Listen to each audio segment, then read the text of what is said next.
media are merely the fronts for the internationalist bankers who in turn compose the hierarchy of the CFR, today's Illuminati in America.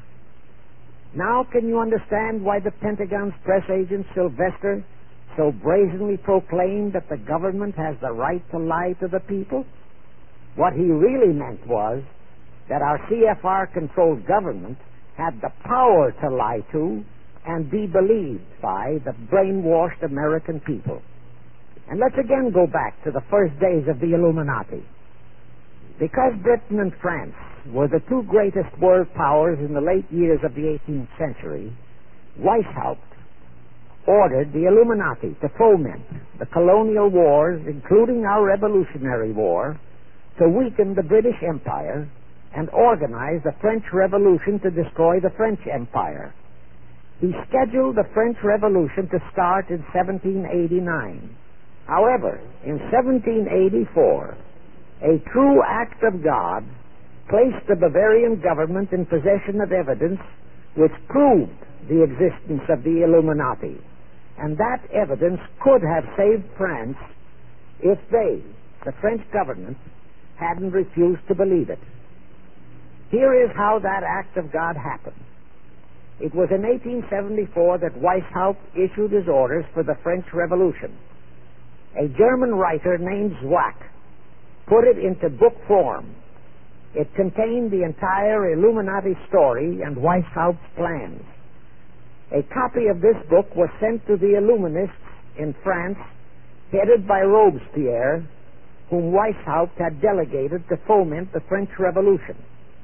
The courier was struck and killed by lightning as he rode through Ralston on his way from Frankfurt to Paris. The police found the subversive documents on his body and turned them over to the proper authorities. After careful study of the plot, the Bavarian government ordered the police to raid Weishaupt's newly organized lodges of the Grand Orient and the homes of his most influential associates.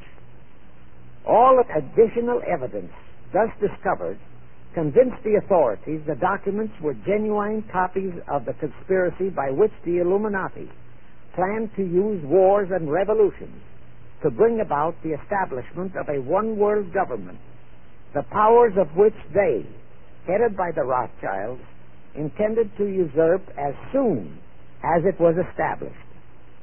Exactly in line with the United Nations plot of today. In 1785, the Bavarian government outlawed the Illuminati and closed the lodges of the Grand Orient. In 1786, they published all the details of the conspiracy. The English title of that publication is The Original Writings of the Order and Sect of the Illuminati. Copies of the entire conspiracy were sent to all the heads of church and state in Europe. But the power of the Illuminati, which was actually the power of the Rothschilds, was so great that this warning was ignored. Nevertheless, Illuminati became a dirty word, and it went underground. At the same time, Weishaupt ordered Illuminists to infiltrate into the lodges of Blue Masonry and form their own secret societies within all secret societies. Only Masons who proved themselves internationalists and those whose conduct proved they had defected from God were initiated into the Illuminati. Thenceforth, the conspirators donned the cloak of philanthropy and humanitarianism to conceal their revolutionary and subversive activities. In order to infiltrate into Masonic lodges in Britain, Weishaupt invited John Robison over to Europe. Robison was a high-degree Mason in the Scottish Rite. He was a professor of natural philosophy at Edinburgh University and secretary of the Royal Society of Edinburgh.